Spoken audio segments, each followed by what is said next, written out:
Charlotte. Charlotte, would you like to do the honours? Hey. This is Jane from the auction house. I'm not allowed to touch it. Oh, tell us how it feels on the neck and like. Oh, hang on, I've got to take a picture of this. Oh.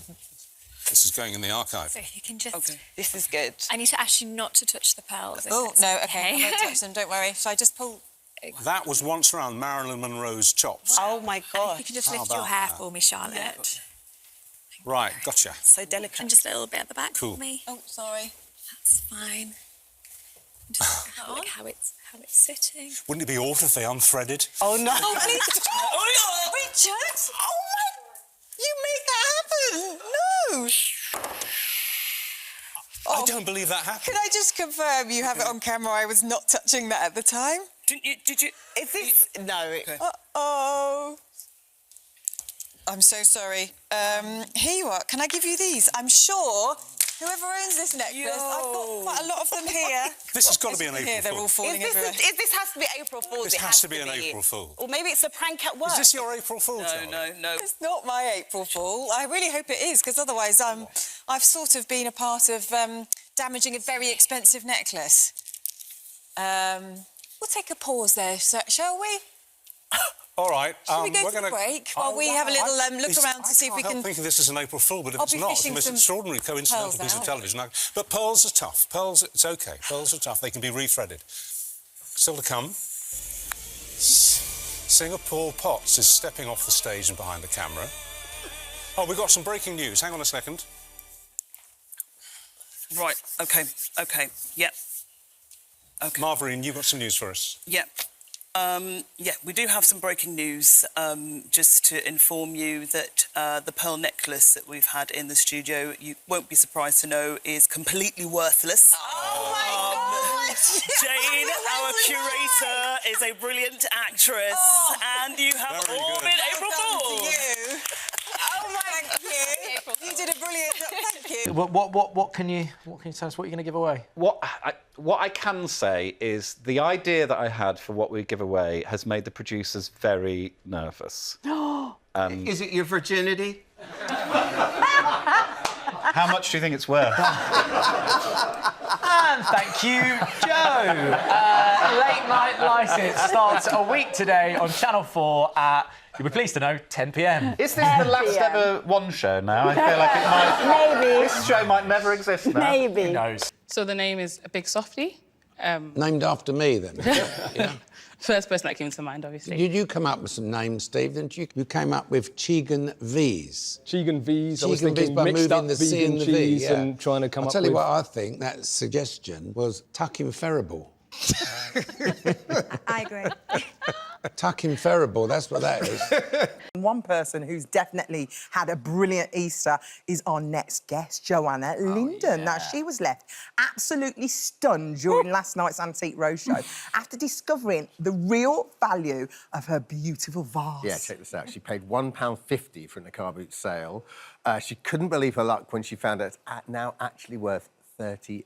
And she joins us now with her new prized possession. Also going to be crossing to Dan Hatfield, our antiques expert, who is in Texas in Austin right now.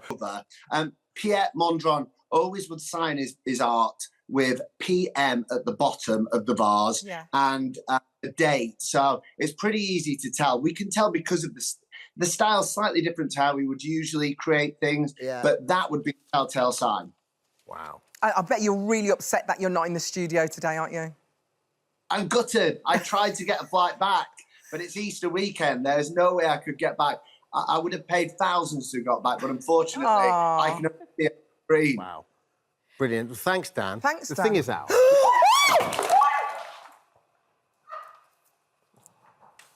God. Oh, my God. I'm so... Are you actually joking, Dee? I'm so sorry. I'll pay for it. I promise I'll pay for it. I'm so sorry. I don't even know what to say.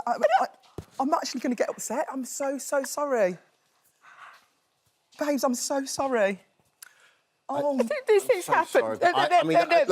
I know. I'm so sorry. I'll pay for it. I'm so sorry, everybody. I mean, I've only got one thing to say, which is April Fools! Welcome back, Alison! Are you actually joking? Oh, that is so not funny. That is so not funny. I cannot. All weekend I've been going, and if I turn around like that, then maybe... You are sensational, by the way. Do you know what? I actually felt sick. I was going to start crying. I didn't know what to even say. That's so I have been, not honestly, funny. in front of the mirror all weekend going, I'm sorry. Dan, you are an absolute blinder down there. Is this not real? Can I go back to bed now? No, she's an actress. No. What's your name? Yes, I'm sorry, yes. What's your name? I've been reading the brief all day. Vanessa, lovely to I'm meet you. Vanessa. I'm Vanessa, and I'm going to take a bit as a souvenir, because it's very valuable. Vanessa, everybody! Welcome home! Now, you famously called David Cameron a t*** on live TV. Yes. Yes.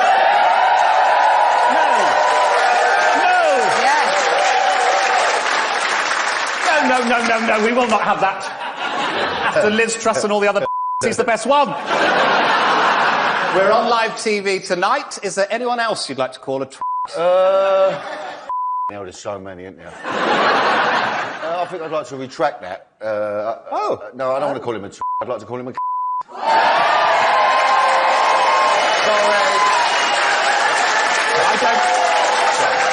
What a day for two players about to take each other on in a ranking final for the first time in 24 years.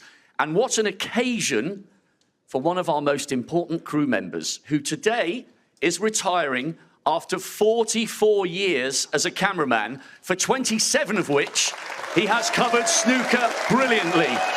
Duncan, please take your headphones off.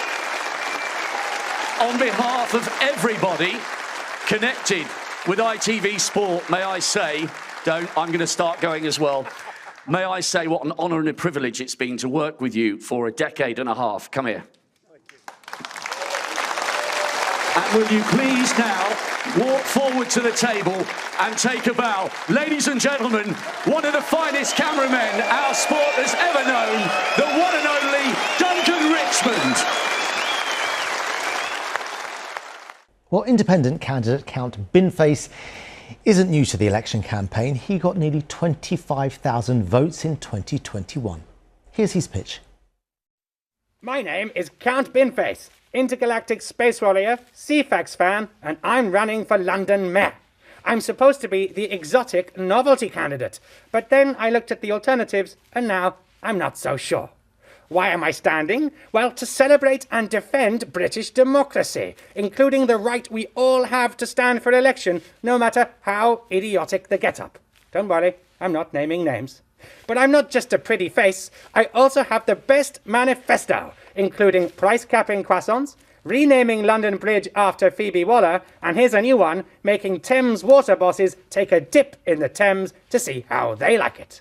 I love the marathon, I love the crowds, the sense of excitement, and I love all the runners running for a good cause. In my case, I'm running for the Accessible Learning Foundation, a brilliant neurodiversity charity, but everybody's got their cause they're running for, and so there's this real spirit.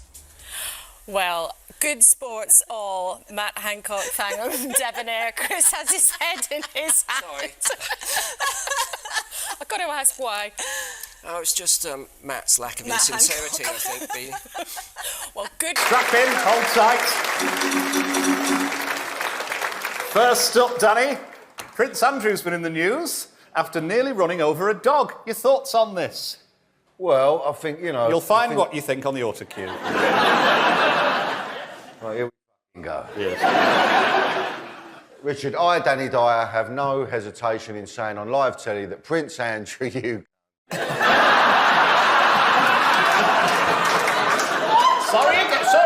Sorry for that. Disgusting language. Prince Andrew is my hero. I suppose the woke brigade would prefer Greta Thunberg. But she's not fit to lick Prince Andrew's boots or appear in a photograph of him because she's too old.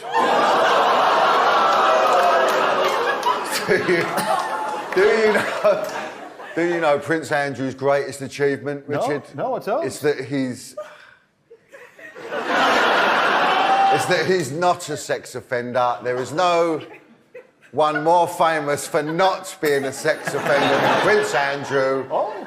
whenever people see him, they say, "Oh, look, there's Prince Andrew."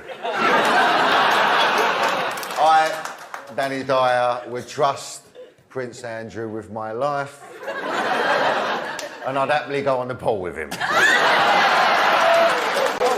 He can warm up the oven and I'll stick in the turkey. Lovely stuff.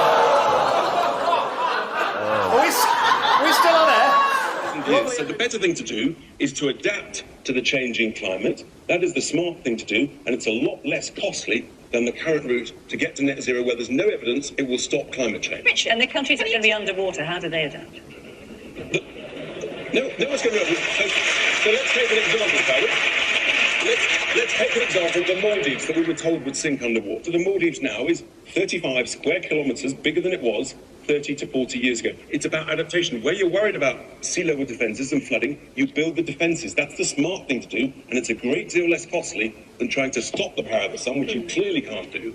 So you've got to be smart about this, adapt to It might kill their tourism industry. I hate to say it, at the Maldives, just don't put defences around the beaches, but I just It's called reclamation, and they've built some extra land, and they've reclaimed land, and you've had siltation. That's how it happened. So you've got to adapt to climate change as opposed to thinking you can stop it.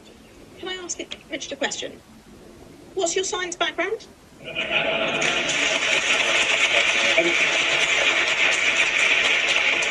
What makes you think that you understand how climate change works better than all of the world's scientific experts combined? There are plenty of scientists who believe that climate change has always gone on and always will, and don't think the net zero will stop. Where is the evidence that if you get to zero CO2 emissions, climate change will stop?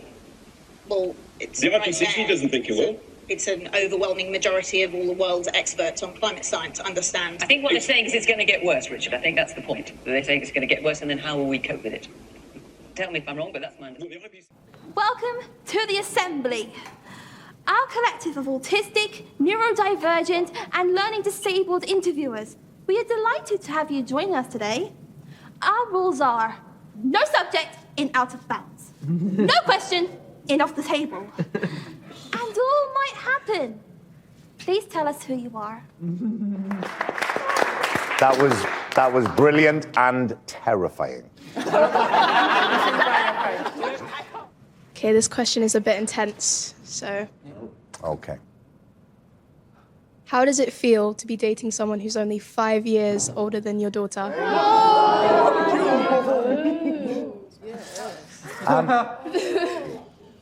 Yeah, I think when you, because of the age difference, I think both of us were quite surprised when we got together.